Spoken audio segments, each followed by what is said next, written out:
Now, Donald has spent his entire life doing business with con artists, with mafia, with Russian mobsters, with swindlers, his entire life.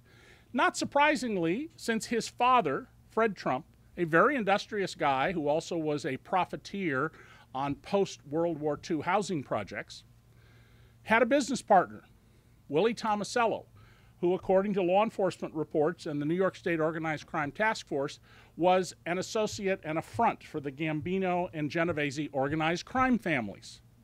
So, having laid out this introduction to you, I want to tell you a couple of key things about Donald and a couple of key stories about him. Donald Trump is all about money. And you, every one of you sitting in this room, you either recognized his greatness and bask in it and glory in it, or Donald has a word for you. Loser. Donald is a man who's publicly humiliated the mother of his children, who, you'll read in my book, made up stories that beautiful women, Kim Basinger, Madonna, Carla Bruni, were pounding on his bedroom door because, after all, every woman in America has got to have Donald. By the way, not only did none of these women want to notch their lipstick case, two of them had never met him, apparently, and the third one had a brief conversation with him and refers to him as the king of sleaze. That's when I realized, this guy's a con artist. Whatever's going on here, he is fundamentally, at heart, running a scam. Now, I chronicled Donald's behavior back then. I was the person who broke the story that he was not a billionaire. And when the official government proceedings established this a few months later in 1990, we ran in the Philadelphia Inquirer on the top front page above the masthead the story with the lead that began, "You are probably worth more than Donald Trump." He had a negative net worth of about $295 million. So I have followed Donald ever since. 4 years ago, when Donald announced that he was running, he was treated quite seriously by my peers. Lawrence O'Donnell and I separately came to the same conclusion. He was really running for a new contract with NBC for his television show. This time when he announced, I was the only national journalist who said right out of the box, he's serious this time, and I said he might, wasn't likely, but he might get the nomination.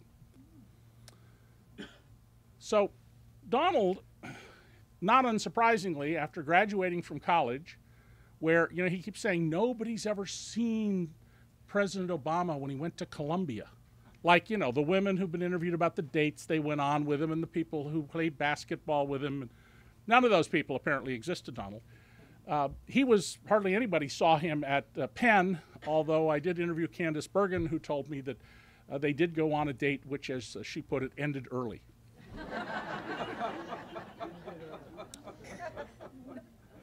But when Donald got to New York, he made a beeline to the notorious Roy Cohn, Senator Joe McCarthy's attack dog. And that relationship helped him. He regarded Roy Cohn as a second father and as a mentor, and he said in writing that he loved Roy Cohn because Roy would brutalize for you. Roy would brutalize for you. So that leads me to this story I want to tell you about what happened when Donald's father, Fred, died. Fred was a really industrious guy. I mean, he had a little business at the age of 15. So did I. And when he died, 2 days or 3 days after his funeral, a new great-grandchild was born. A descendant in the line of Freddie Trump Jr., who had died early. He was an alcoholic and did not have a happy life. And this child immediately became ill, desperately ill, stopped breathing twice, needed terrifically expensive medical care. Now, like many family-owned businesses, the Trumps provide everyone in the family with health care. And Donald is a big believer, it's one of the best things about Donald, in universal health care. Well, Robert Trump wrote a letter to the company's insurance administrator, Precise, and said, whatever the bills are, just pay them. Don't ask questions, just pay the bills to take care of this child. And then Fred Trump's will was read. Good morning, good evening, and good afternoon, Africans. I hope you're faring well where you are, and if you ain't faring well, please fare well where you are. Yeah, cold day in Nairobi today, but let's talk about Trump, right? You see, have you ever noticed that that which is forbidden is sweet, right? It's like you tell a child, you can play in this room, but not in this other room. I have given you everything you can use to play in this other room, but please don't come into this other one. And then you leave for work. You come back and you get that the child got into that room, did everything they could in that other room that you wanted them, and the room they were supposed to play in, they have not. Maybe they have, but still they have broken the rule of going to the other one, despite having everything in the other. So human beings, we are attracted to that which is being opposed unto us. Yeah, it's like sin. Sin is sweet, sin is attractive, until now you meet the consequences, right? So there is this black American professor who is likening what I've just told you now to the people of America, both black, white, Asian, Latinos, Mexicans, Hispanics, all of them. He likens them to children.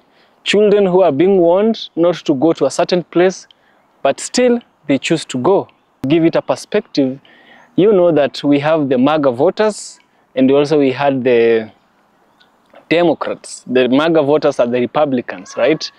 There are people like this professor who warned them about the nature and the problems of Trump, but still these individuals who voted Trump did not listen, or rather there are people with whom I don't know what was on their face, because Trump showed them who he was back then, but still they didn't listen. Until now it has come upon them, right? So I want us to listen to this professor and to how it backfired onto these Republicans, that what they wanted is poison for themselves, even though they had food to eat, right? So let's dive into this video. I shall get back where we shall also have a deep, critical analysis. Let's dive in. Well, Donald was confronted with the issue of mercy a few years earlier. So as I tell you this, keep in mind that Donald had no mercy for his own grandnephew. Donald had a famous helicopter. In the 80s, you may have seen him flying around in it and getting pictures of it, called the Ivana. It's a Euro supercopter. And then he had a fleet of helicopters to run high rollers down to Atlantic City and back.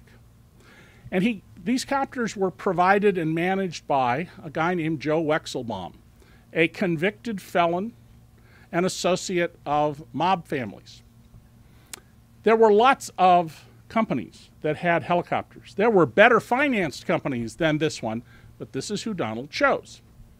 It turns out Joe Wexelbaum had a second business. He was a major drug trafficker. He ran a drug ring that got cocaine and marijuana from Colombia. They picked it up in Miami. According to the court papers, Joe Wexelbaum personally handled the drugs. He sometimes helped load them into the cars. He would give the drivers money or plane tickets or whatever they needed to go on. And they would go up to Cincinnati and areas near there.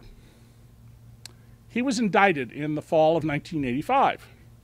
Now, when you own a casino, you have a privilege. The Supreme Court, and those of you who read my book, Temples of Chance, know that casinos are not a right, they are a privilege. Therefore, the state can impose virtually any rule it wants on you.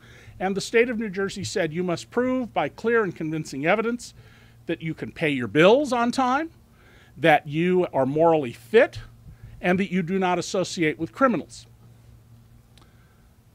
Well, Donald didn't get rid of Joe Wexelbaum's helicopter company at this point.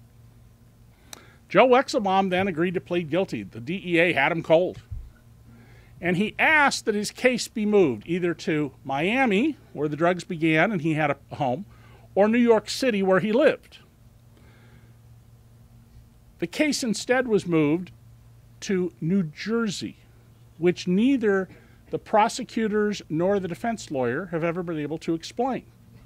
And it came before, out of the more than 800 district court judges in America, Judge Marianne Trump Berry, his sister. Now, Judge Berry is required to recuse herself from this case, and she did about 3 weeks later. But just think about the conversation that went on here. She goes to the chief judge and says, you know, I can't handle this case with this big drug trafficker because my husband, who's a lawyer for my brother's casinos, he flies in those helicopters all the time, and I fly in those helicopters, and you're the chief judge saying, I got a federal judge flying around in a drug trafficker's helicopters. Potential here for real embarrassing things to happen for the federal judiciary. Donald, meanwhile, shows his mercy to this man. He writes a letter pleading for him to get a short sentence, calling him diligent, saying basically he's a stand-up guy, you know, who should be treated lightly by the courts. When the New Jersey Division of Gaming Enforcement goes to ask Donald about the letter, he says, I don't know what you're talking about. You could construe that as a cover-up, certainly as lying. So they go back and get the letter that they didn't have. They show him the letter, and Donald says, yeah, that's my signature. End of inquiry. Not, why are you doing business with this guy? Why did you do business with this guy? What other business relationship did you have with him? What's going on here? They did ask a few questions about, and you'll read in the book, an apartment that Joe Wexelbaum and his brother rented under rather unusual circumstances, an apartment in a different building than Trump Tower, but that was owned personally by Donald Trump. Well, Joey Wexelbaum comes up for sentencing before the new judge. He gets a very light sentence, and 18 months after he walks into prison, he walks out. He also says he has no money, he can't pay his fines. By the way, the people who drove the drugs, the little fish, 20 years. Up to 20 years. So Donald's letter seeking mercy worked. This big drug guy, he got a light sentence. Now think about that not only in the context of his not showing mercy, but rather brutality toward this sickly child who's helpless. But in terms of all of Donald's attacks about murders and rapists and drugs and, you know, in the black communities of America, he basically has said nobody has a job and everybody has crime and no one has an education. Think about those in the context of that. By the way, when Joe Wexelbaum came out, he said he didn't have money to pay the fines that he owed that were imposed by the court, but he did move into a $2.4 million apartment in Trump Tower. Now, all throughout his career, Donald Trump has been the subject of lawsuits. He cheated employees, he's cheated vendors, he has been accused of swindling investors in projects that his name was on. He's settled many of these cases and had them sealed, so we don't know exactly what happened, but we have his testimony in many of these cases. And his testimony is generally one of two categories. I had no idea. Or, well, you were lucky if you invested in this that the project failed when it did. You could have put all your money into the project and you'd have lost more money. That's his approach to these things. Donald, when it comes to these deals, also often pleads that he doesn't know things. And you'll see some answers that he gives to questions presented to him under oath where his answers are gibberish. I don't know what else to call them. You may have watched in December the Republican debate. And in that debate, Hugh Hewitt, very smart right-wing radio talk show host and a lawyer. He represents companies in environmental deals. He's on the protect the company's interest side. And he asked Donald Trump, what's your priority among the nuclear triad? And Donald Trump's answer, which I quote in full, was gibberish. I don't know what else to call it. And Hugh Hewitt asked the question a second time. And Donald says, oh, nuclear, that's like it's so massive and impressive. You know, it's like it's a big deal. And Hugh Hewitt says, Senator Rubio, same question. Well, let me first, Hugh, tell the American people what the nuclear triad is if they don't know. It is the ability of the United States military to deliver nuclear weapons from submarine-based missiles, land-based missiles, or bombers. When you got to be schooled by Marco Rubio, you don't know much. But here's the thing that my wife and I were watching that debate, And I said, that should be the lead item in the coverage of the debate tomorrow by everybody. That this is this most crucial matter of your finger on the button, and Donald doesn't know anything. And I said, however, my guess is it'll get minimal mention. Well, actually, a lot of the stories didn't even mention it. They completely missed it because politics reporters cover the horse race. They don't cover policy. They don't know what the nuclear triad is, nor did they know the significance of this question. But here's what turns out people didn't know that's in my book. Hugh Hewitt asked the exact same question 4 months earlier on his radio show. So Donald had 4 months to get schooled on this. And I ran into Hugh here in Washington a couple of weeks ago. Never met him before. And he didn't know about my book. And I told him the story. And he says, yeah. I said, boy, he had 4 months to get ready for that, didn't he? And he didn't do a thing.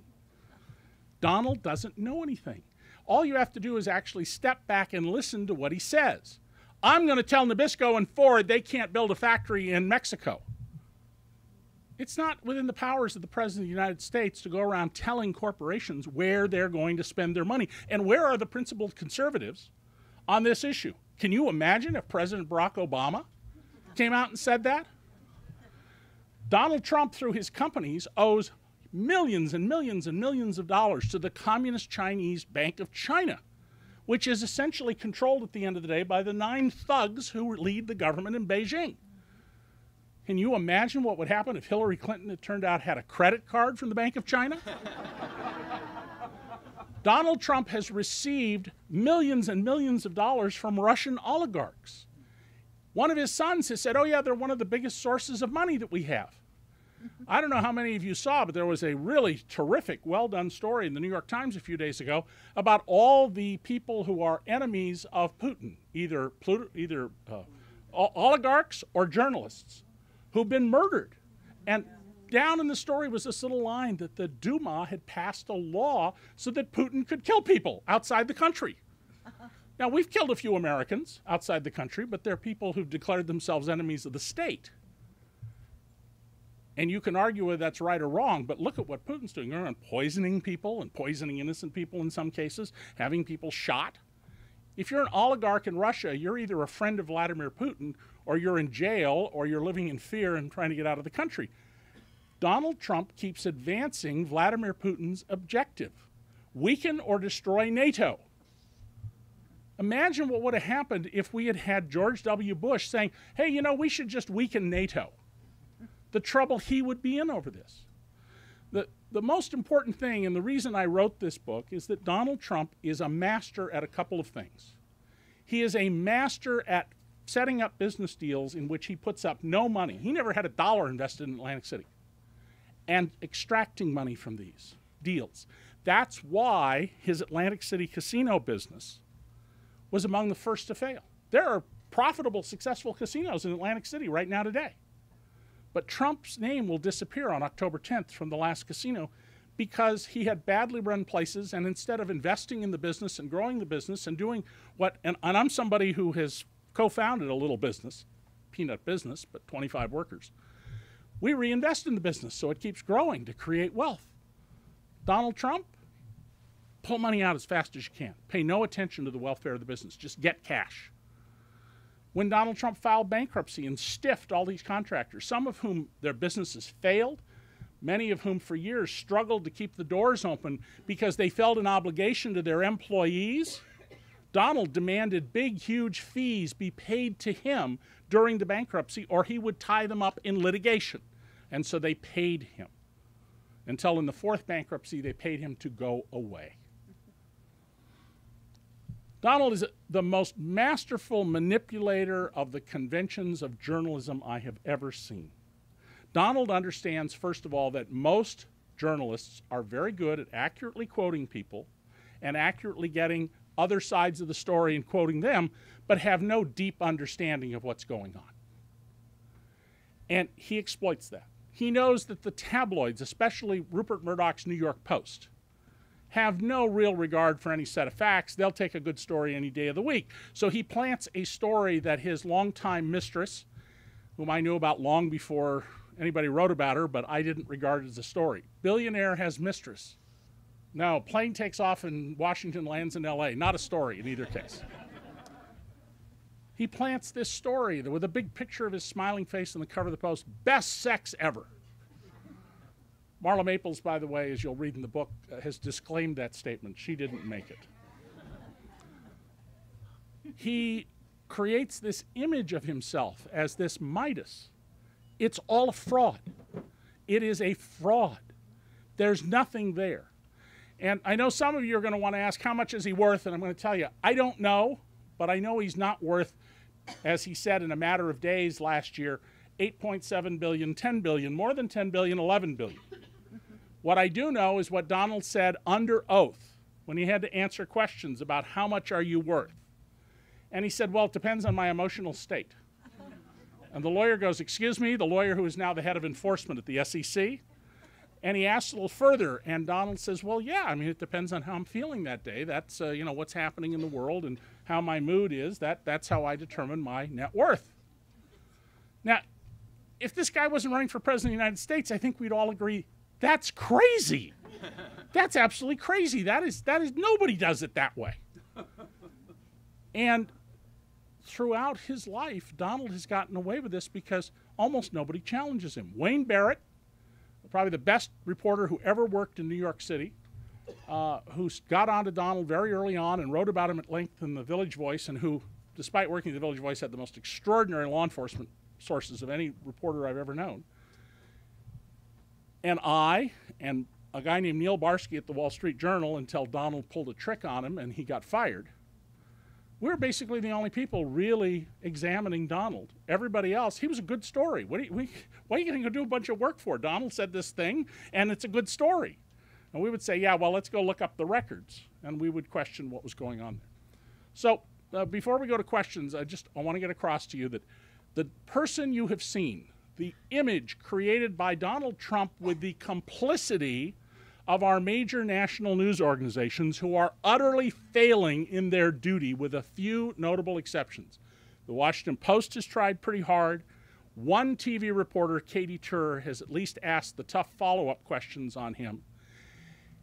By and large, Donald Trump has gotten from the press what he wants, to create this image that he is the modern Midas, that, as he said, I alone can save you. That's not the statement of a leader of a free people in a democracy. That's the statement of a would-be dictator. He has said, I love the blacks. And you would think most journalists, even white journalists, would have enough sense to say, boy, that's an interesting way to phrase that statement. And they might want to go look up the times that Donald has been found to have engaged in discrimination against blacks and women and Asians. Found to have done so, been fined for it. They're not doing that.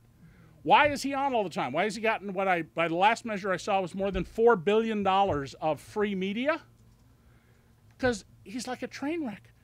People won't turn away from the TV. Fox News has put out the story that when they turned off Donald, people turn off their TVs or go to another channel. This is no way to run a democracy. This is serious business. And unlike Donald Trump, who can say in his TV show something totally contrary to sound business practice, and I say this as somebody who, I teach graduate business students and law students part-time, you're fired. He can't fire the dictator in North Korea. He can't fire the Speaker of the House. He can't fire a federal judge who issues an order he doesn't like.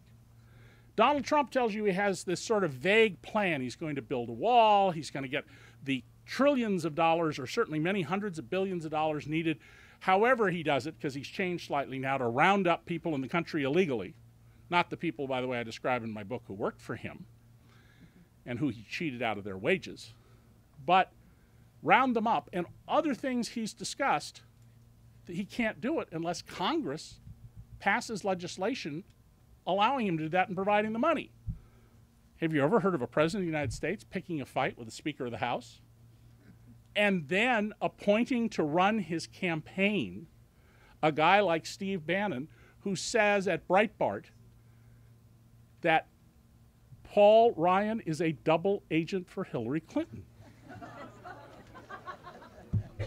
This is craziness. So I want to take questions from you. I hope that you will read the book. It's a quick read because it's written in news style. There are 44 pages of notes at the end so that you can look up stuff if you don't believe me. My personal email is in the book, and a few people have gotten a hold of me in case people have questions about what material comes from. And I will just leave you with this last point. When I was 18 years old, the San Jose Mercury recruited me to be a reporter, and they hired me at 19. And throughout my career, I have broken stories where people told the editors at the Mercury and at the LA Times and at the New York Times, you know, that's just crazy, that can't be. You know, when I said that the police chief in LA was assigning officers to sleep with women to get political information, that can't be. That they were committing crimes and started a riot, can't be. Had officers undercover in Moscow and Havana. Subsequent events, it all came out to be true. The police chief, in fact, himself bragged in his autobiography that LAPD had undercover officers in Moscow and Havana. And in 50 years at this, where I've accused people of murder, Jack Welch gave up his retirement perks, the head of Ernst & Young lost his job, President Bush made his only tax policy change, the Clintons changed how they filed their personal tax returns. Every bit of the work has held up. It's been scrutinized all over the place, and it's held up. And in this book, you're going to find stuff that will hold up. And I only wish I'd had 5 weeks to do the book because there's a whole much more I wanted to put in there. Thank you. So the microphone is over here. And the only thing I'd ask you to do is if you're going to come up to the microphone, ask a question. Think about what you want to do and ask the question because a bunch of people are going to want to ask questions and I want to do as many as we can.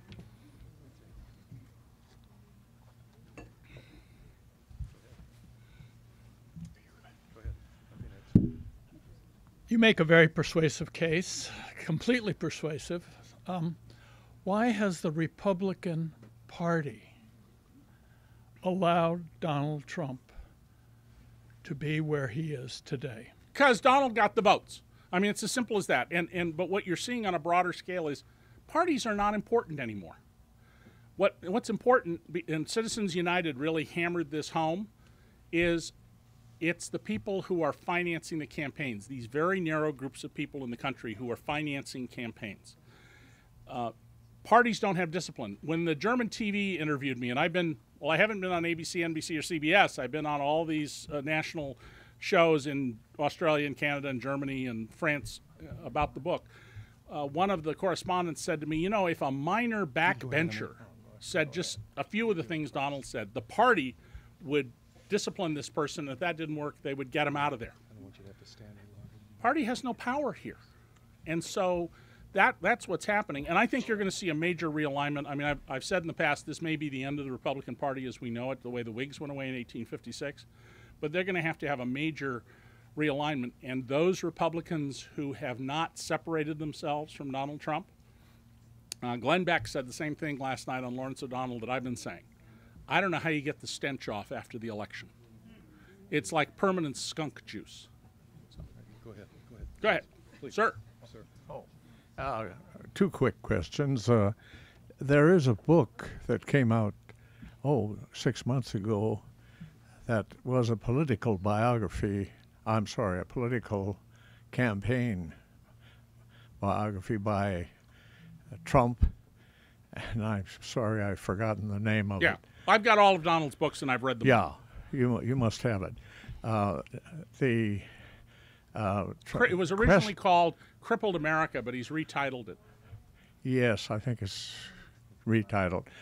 In any case, no one in the media have mentioned that book.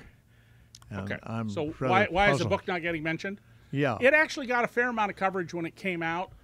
And I would always caution you against saying no one has, because if you go look, you'll find. Sure. Somebody yesterday posted at Twitter that none of the news had written about Hillary Clinton, the State Department, and her emails. So I went to Google. 19,800,000 places it found.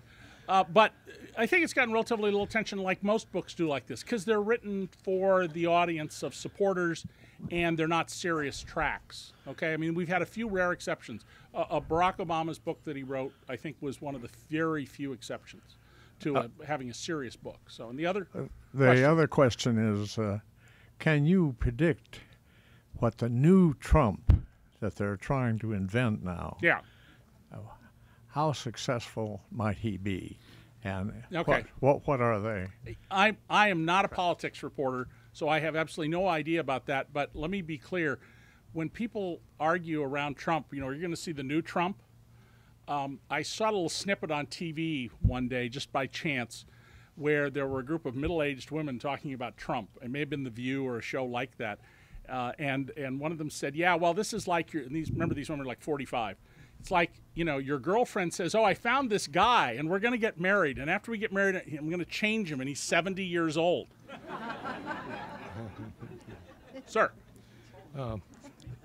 This may be a little bit too local, given the little bit of time you had to deal with Washington, D.C., but supposedly sometime around the 12th of September, Trump International Hotel is supposed to open in Washington, D.C. on Pennsylvania Avenue. Now, it's been buried. There's been one columnist in the Washington Post who's got a good bite on this thing and has pushed it. The mayor, apparently, in the city, and all the people that had to be involved, when they cut the deal with Trump to build a hotel before all the lawsuits over over the restaurant and all that, basically didn't make a lot of this stuff public, and there was some freedom of information stuff that was done to get some of the details out. But what it appeared was the columnist for the Post indicated that maybe because of things you'd written and others had known, that he had to have some kind of a guarantee of about $45 million, and he had to get a loan from, I think, Deutsche Bank to cover whatever outage it would be. So that in theory, if he walked away from that deal, like he did the other ones you've written about, the city wouldn't get hosed. They'd actually get something. Do you believe that's likely to be the case? Well, I haven't seen the contract in this case. I'm aware of what you're talking about. Let me point out that American banks won't loan money to Donald. Donald himself has said, "I borrowed money knowing I didn't have to pay it back. And I've made a lot of money borrowing money I didn't pay back," which is true. And so Deutsche Bank, which has been at the heart of these big illegal tax shelters I was exposing years ago in the New York Times, Deutsche Bank's one of the few banks that will loan him money, and generally on terms that secure them pretty well. But in this project, if we had a fine forensic audit of it internally, we'd find out Donald doesn't have any money in it. I'm sure of that. Because Donald doesn't put money into anything. All of his deals are, you give me money. So, all right? Well, a quick follow-up on that was apparently there was some kind of a guarantee. I'm not quite sure what the term was, that he had guaranteed the city at least $45 million out of his own money if he walked away. Now, do you think that's another joke? I don't think that if we had the contract and the documents, I think we'd find out, even if it says Donald personally, there's something else in there we haven't seen, because Donald just doesn't do those things. He used to. When he fell apart in 1990, he owed $900+ million on essentially a credit card, because all these banks thought they were the only ones making unsecured loans to him with a personal guarantee. And they paid badly for their bad judgment. Are we going to get any women asking questions? Or just a whole group of people like me, old white guys? I'm having a sex change on Saturday. So. Okay. Go ahead. We got a question on conflicts of interest. The polling data these days does suggest that Donald Trump is in a hole and is probably not going to win the election. And I don't trust the polls this year, to be clear. I don't know, because I think there are an awful lot of white people in America who, underneath their skin, they don't want to sit next to a black person or a brown person or a yellow person on an airplane. But go ahead. If he were to win the election, what sorts of conflicts of interest would you see? And what do you, from your knowledge about the Trump University case, where do you see that going? Let me deal with Trump University first. There's a whole long section about Trump University in my book. As a matter of law, I don't see how Donald Trump gets out of the Trump University mess. It is a bait-and-switch fraud from beginning to end, and the Texas Attorney General's staff, who were denied bringing litigation against Donald, civil litigation, they laid out the defenses he would make and showed why they wouldn't stand. So I don't know what he's going to do there. And there are 3 lawsuits, 2 class action suits and the New York State Attorney General. You'll also read about a campaign finance contribution that the IRS should have shut down the Donald J. Trump Foundation, but they've done nothing because guess what? We've stripped the IRS of assets to do its job and staff to do its job. On the first part of the question about if Donald gets elected president, conflicts of interest are a minor problem. Let me give you the big problem. Let me give you the big problems we'll have right off. Okay, Donald called me April 27th at home to tell me that he'll sue me unless I write what he likes. I've been doing this almost 50 years, from the Santa Cruz, California City Council to the White House. He's the only politician who's ever told me that ever, and I've ended the careers of a fair number of both Democrats and Republicans. If Donald is elected, first of all, I absolutely believe that some federal agency will start causing me trouble, because Donald's going to use the government to go after the people he doesn't like, because that's how he sees the world. And I talk at length about his personal philosophy. He's written about at great length, which is revenge. He's the only person I know who says, I'm a Christian, whose whole philosophy is destroy other people. Secondly, I would mostly be worried if I were a senior United States military officer, and I think we can reasonably assume that the men and women who are in the Situation Room have all pulled out their law books to have a precise understanding of what happens and how you refuse an illegal order from the commander-in-chief. Because this is a man who's talked about, well, why don't we use nuclear weapons in Europe? Those are our allies. We're going to torture people. We executed Japanese officers after World War II for waterboarding people. These people are not going to commit crimes that put them in jeopardy of their freedom and their lives, and that will be a crisis, because Donald will order them to do these things. And if you see him fire one general or admiral, that's when you need to really get worried, because of the implication of where that's going. Okay? Sir. This question is in the context only of him losing. The good news about Donald Trump having run. So what's the question? If he loses. Do you agree if he loses. with the statement? But if he loses what? Well, the election. Okay. The Republican Party that started being the racist institution that it was with a silent majority under Nixon I see it now is totally kaput. I'm not sure what's going to. So you really want to know what's going to happen to the Republican Party if he loses the election? Do you agree the Republican Party is basically gone as it has been? I don't know if the Republican Party is gone. It may be, and I've said that, okay? We certainly are going to see a massive realignment. Let's not just beat up on the Republicans. I'm a registered Republican. After all, it was the Democrats in the South, who ran Jim Crow. Right. The Republicans have been trying now for 50 years to create this image that we are the conservative party. And as conservatives, we are principled people, and we believe in markets. My books are about, in large part, the undermining of market economics and rent-seeking and favors.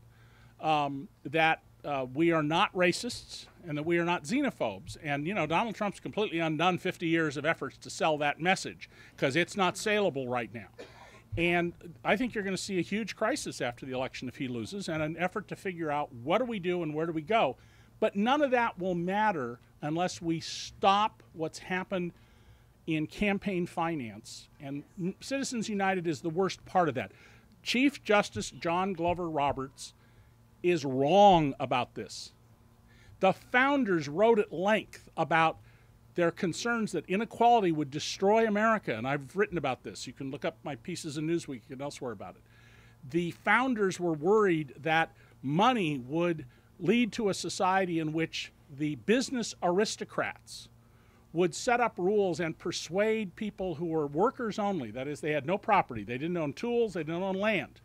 And because they had no property, they would deceive those people into voting for policies that favor the business aristocrats and damage their own interests, kind of like what I think we've seen in the last 35 years. So I think there'll be a big crisis about it. Where it's going to go, I don't know. The Democrats need to have a realignment too, though. They need to stop being Republican light. Yeah. So. Thank you. Sir. Excuse me. Why these facts you brought to light about the mob and things like that, why doesn't the media go into it, and why doesn't Hillary bring up how he calls her dishonest and he's so dishonest? Yeah. And also, I'm wondering if you could talk about his father's ties. I think it was with the Klan, or... Yes, well, first of all, I don't know why Hillary's doing her campaign the way she does. I'm not a politics person, okay? I mean, I know I'm sounding like I'm copping out, but I don't like covering politics. I like policy, all right? But secondly, if you're going to say that Donald Trump is involved with these mobsters and drug dealers and others, two things happen.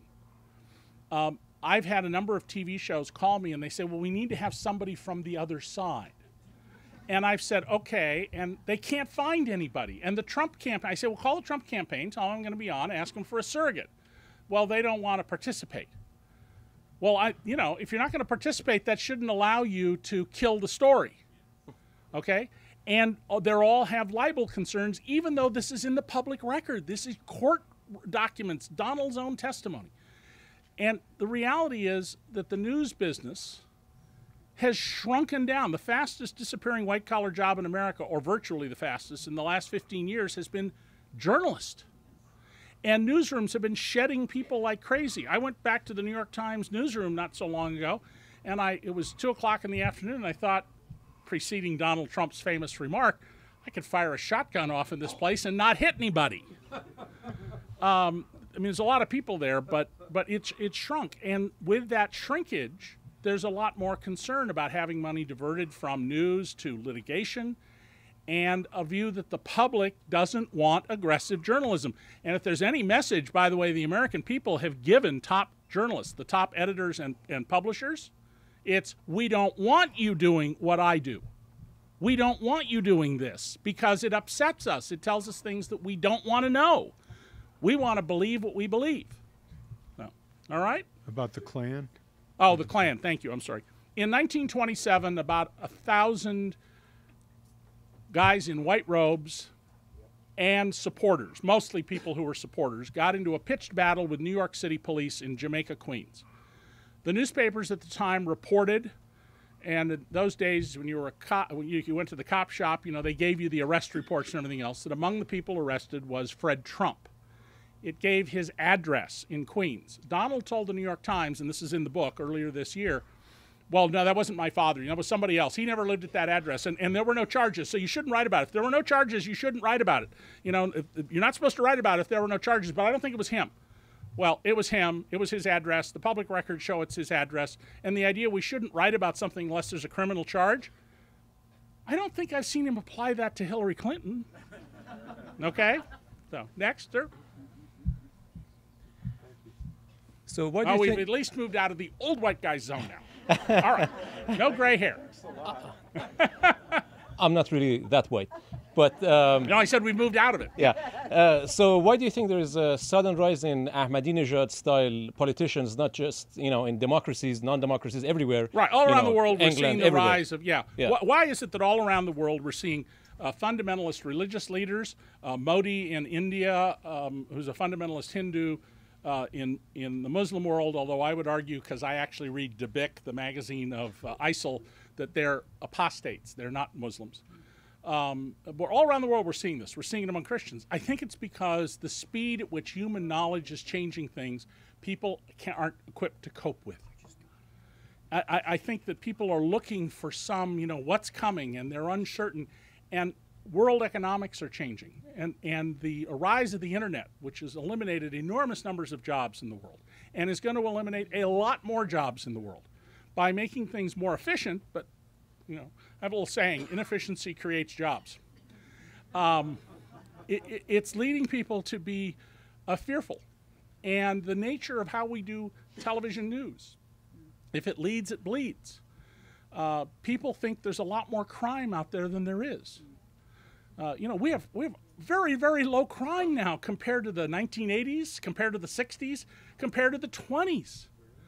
Oh, yeah, crime is on a national level way, way, way down in this country. Your odds of being burglarized today are roughly 1 in 4 what they were in 1980, and most burglaries are done by adventuring teenagers, usually boys, but not always. They're not done by serious burglars. And so I think this rapid pace of change and the explosion of television-driven news has really created a lot of fear and anxiety among people. And then we do have some societies, mostly our quote-unquote friends in Saudi Arabia, who are running schools where children are taught every day the same thing they're taught in North Korea: hate America. Yeah, today actually New York Times had a very nice article on it. Yeah. Okay. After clearly watching this video that has been portrayed by David K. Johnston, an American journalist who he majorly focuses on economics, right? So here is something that we need to understand about David K. Johnson, and that is before we delve into this very speech entitled "The Making of Donald Trump," right? So who is David K. Johnson?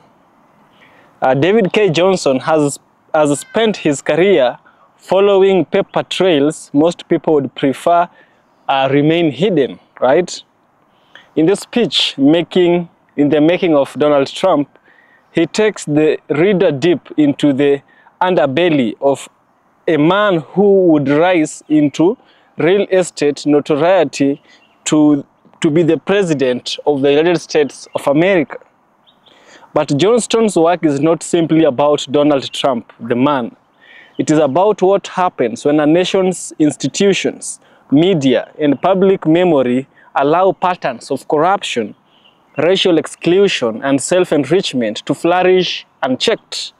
His findings speak not only to America's present political climate, but also the shared struggles of Black people, Africans, and all the Americans living under the weight of power distorted for personal gain. Yes, even before Trump became the president of the US, even for the first time, this man was a billionaire and he was working in real estate, right?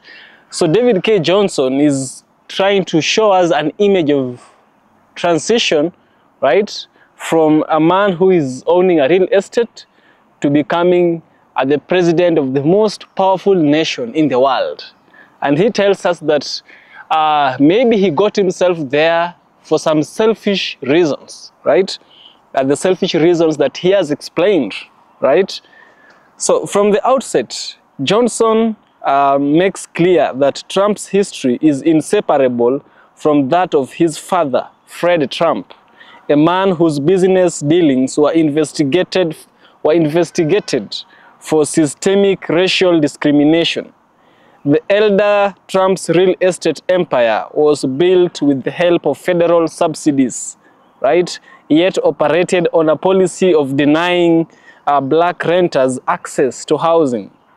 Donald Trump inherited not only the money, but also the worldview that power exists to be hoarded, that rules are meant to be bent, and that the other can be kept out with the stock of a pen or the code phrase in a lease agreement.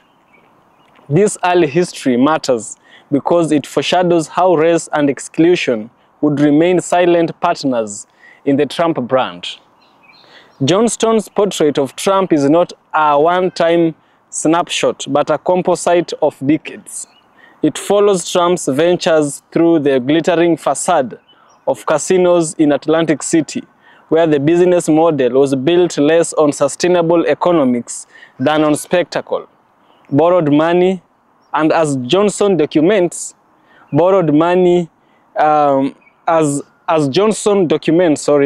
relationships with figures from organized crime, where here Johnson begins to see a central theme.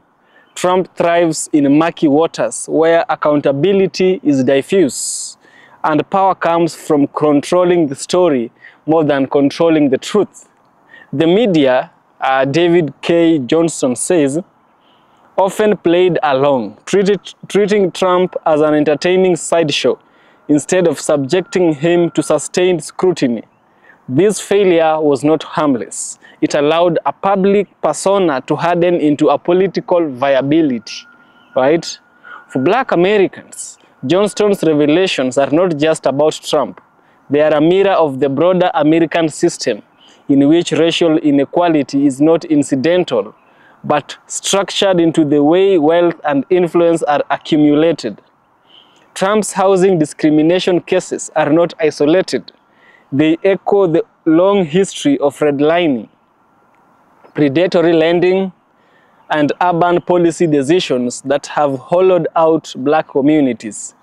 In this sense, the making of Donald Trump is not just the biography of a man, but a case study in how wealth can be both inherited and protected by building walls, sometimes literal walls. When it comes to Trump, things are always literal, right? Sometimes he builds these walls legally and also sometimes against those deemed outsiders. Trump will always build walls, even if it means breaking families apart, breaking marriages apart. He doesn't care, right? So for Africans, because I'm making this commentary on the basis of Africans, right? Africans who have read, or rather who are watching this video, must understand that Johnston's work may also find uncomfortable parallels. In many African nations, leaders and businessmen have employed similar tactics, leveraging personal connection, manipulating the media narratives, using state resources to protect private gain, and sowing divisions among the populace to deflect them from accountability. Johnston's analysis becomes a kind of a manual for recognizing the warning signs of a political culture where loyalty to a leader is prized above loyalty to democratic norms. The figure of Trump, brash, unapologetic, and adopt at redirecting blame, resembles the populist strongmen who have long operated on the continent and beyond. For Americans in general, the book functions, or rather this speech functions, as a stark reminder of how fragile democratic systems can be when citizens underestimate the importance of truth, vigilance, and institutional guardrails. Johnston shows how Trump's skill was not in building lasting enterprises, but in navigating loopholes, intimidating opponents with lawsuits, and manipulating bankruptcy laws to his own advantage. The danger is not only in the man himself, but in what his success reveals: a legal and political system that can be gamed, provided you have enough money, lawyers, and media access to spin the narrative in your favor, right? What makes David K. Johnston's work so relevant today is that we are living in a time where many of the tactics he describes have become normalized. Disinformation campaigns circulate the dizzying speed. Public discourse is often reduced to outrage-driven sound bites, and political figures cultivate personal brands rather than policy platforms. You see, the same playbook Johnston's documents, creating confusion, attacking critics, portraying oneself as a victim while wielding immense power, is visible not only in American politics, but also in leadership struggles across Africa and the other parts of the world. For black communities in the US, the relevance is acute. Trump's political rise was accompanied by rhetoric that emboldened white nationalist groups, rolled back civil rights protection, and attempted to erase discussions of systemic racism from the public sphere. Johnston's works helps to explain how this was possible, not simply as a quirk of the 2016 election, but as the culmination of a lifetime spent mastering the art of manipulation, media control, and selective truth-telling. And yet, there's a final thread running through Johnston's book that speaks to all who read it: the importance of investigative journalism. Johnston understands that power unchecked will always rewrite history in its own image. In places where media is weakened, whether through state control, censorship, or the slow erosion of trust, the truth becomes luxury. The making of Donald Trump is not only a speech or a biography. It is a call to preserve the kind of journalism that holds leaders to account. It documents inconvenient truths and insists on public rights to know the truth.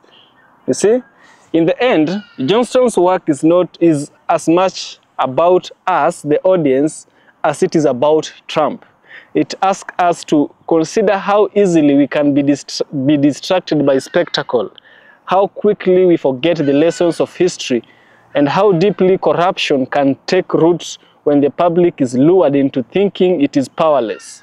For Black Americans, Africans, and all citizens of America who are concerned about the health of their democracies, The speech making of Donald Trump is not a distant chronicle of the past decade. It is a living guide of understanding the political and social struggles of today's America and today's Africa as well. Yes.